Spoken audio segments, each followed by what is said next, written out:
Welcome to this week's episode, where we discover how many licks it takes to get to the center of a Tootsie Top. I'm just kidding. This week we're going to continue Act 4, Jesus. And last week was exciting because we heard that the kingdom of God is here, but this week we're going to be talking about Jesus' death. Very sad. I know, it is really sad. This is kind of gross. I just ate the lollipop, but...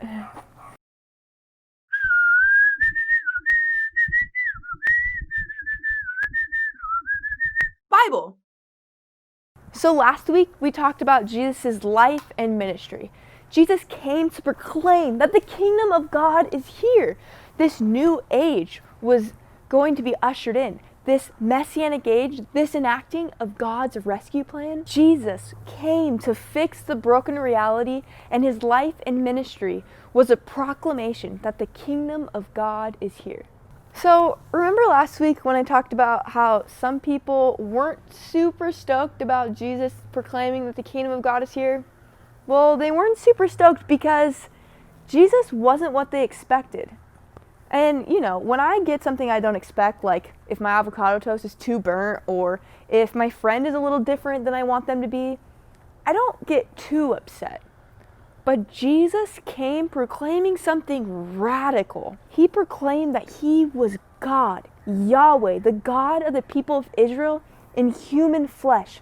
This 100% God and 100% man came. He was healing people. Dead people rose from the grave. People who were on the outside were brought to the inside. Jesus had this ragtag group of followers, people who were just really hated by people. Jesus showed them love. He looked at people and said, I see you, I know you, you are made in the image of God. But this really made people upset.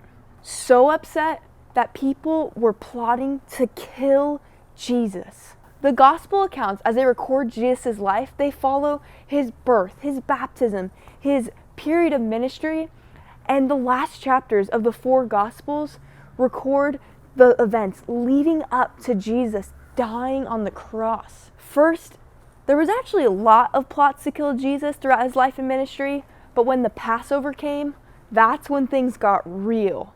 People were fed up with Jesus. He was too radical. This man who's proclaiming that he was the fulfillment of the law, the teachings, the writings, and the prophets, this God in the human flesh man, Jesus, man, he caused a scene. People didn't know what to do, didn't know how to react. So they plotted to kill him. They brought his case to the Roman government. These oppressors that were oppressing the Jewish people, they brought it to their enemy and said, we want this man out. So during the story of Jesus' death, there's this event going on called Passover. So everyone has gone to Jerusalem. So all these people are coming in. Jesus and his disciples are in town. Everyone is in town. And Jesus has this thing called the Last Supper with his disciples. During the supper, Jesus tells them, and throughout Jesus' life, he predicted his death and resurrection, but people didn't really think it was going to happen. They kind of thought Jesus was crazy. But that night, Jesus took a loaf of bread, broke it, and said, this is my body broken for you. He took a cup of wine and he poured it out and said, this is my blood poured for you. Jesus was getting ready to shed his body and blood for all of creation. That's the Last Supper. During the Last Supper, he predicts that someone's going to betray him. Judas Iscariot, one of Jesus' best pals, he was going to betray Jesus. Judas said, no, not me, man. But actually, Judas really did betray Jesus. So what happened next? Jesus was in a garden. He was praying to God and saying, Lord, take this cup from me. I can't do it. But he said, ultimately, Lord, your will be done. Jesus knew that he had to die on the cross for the kingdom of God to fully be ushered in. Jesus knew that his death on the cross would be painful, but he knew what was to come.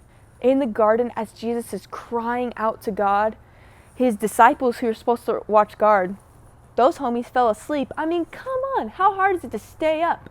while you know that your best friend is about to die? But they didn't really believe Jesus, remember? So Jesus is praying, he goes out to say, he's like, guys, wake up! And then boom, Roman soldiers come in, there's this chaos, someone runs away, there's an ear cut off, Jesus heals it, it's just this crazy commotion. Then Jesus gets brought forward to this court. He's in front of King Herod and Pontius Pilate, and there's this whole thing where the Jewish leaders, they didn't want to sentence him to death because it was kind of against their Jewish law. So they're like, okay, we'll have Pontius Pilate do it. And he's like, yo, this man's innocent. But then ultimately, Jesus gets sentenced to death. Jesus, God in human flesh, is sentenced to death, to die a criminal's death, to die a slave's death. In the first century in the Roman Empire, criminals and slaves died on the cross. And now, God in human flesh was sentenced to die on the cross, a slave's death. This Messiah portrayed himself as a king who was not going to triumph and boast and be adorned in crowns, but was to be flogged, beaten, stripped, to be hung on a cross and ultimately give his life. On the cross, Jesus cried out, "Tetelestai, it is finished." When Jesus said those words, he knew that the kingdom of God was fully going to be here. Just 3 days later, the event that changed everything was about to come.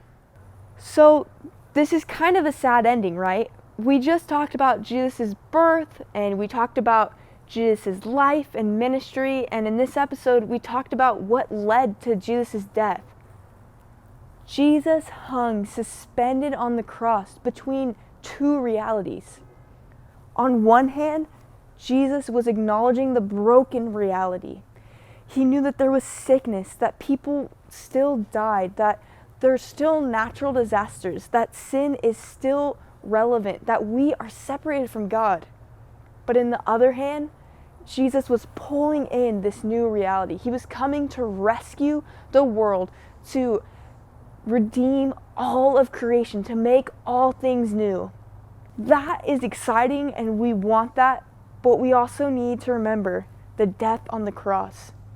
Jesus, God incarnate, hung suspended between the two. I want us to remember that even though we know that Sunday's coming, this Friday, when Jesus died on the cross, we traditionally remember it as Good Friday. This Friday is a sad day, and Saturday, Jesus is in the grave. But next week, next episode, we're going to be talking about Sunday, when the resurrection happens, when all things are being made new, when the kingdom of God is fully here, and we get to see all these crazy, awesome things happen. We get to see Jesus as the fulfillment of all of the scriptures of the people of Israel, as God comes to rescue human history, to redeem all creation, to fix this broken reality. Jesus' death on the cross accomplished not just for Jews, but for Gentiles, for all of every human. That doesn't make sense. That is like, okay. Jesus' death on the cross was not just for the people that watched it some 2,000 years ago. It wasn't just for the people in his time period, but Jesus' death on the cross was for the salvation of all. Jesus' death broke down the walls of insider and outsider. Jesus' death made it so that not only the people of Israel, but every single human being created in the image of God can receive the salvation that comes through Jesus Christ, that can receive the kingdom of God here and now. And that is to celebrate. But for now, let's end this episode remembering that Jesus, the God-man, died on the cross, suspended between these two realities. The cross is the crux of this story, but next week, we're going to talk about the greatest event that happened in human history, the event that changed everything. It changed this broken reality and ushered in the solution, what would fix our brokenness. Thank you for watching this week's episode of the BIBLE is at the Book for Me video series. My name's Delaney, and I'm so happy you've joined and watched this episode. But if you haven't catched the first, and if you haven't watched our other episodes, go ahead and check out the Monterey Church Middle School Ministry playlist on Monterey Church's YouTube channel. And remember, love everyone always.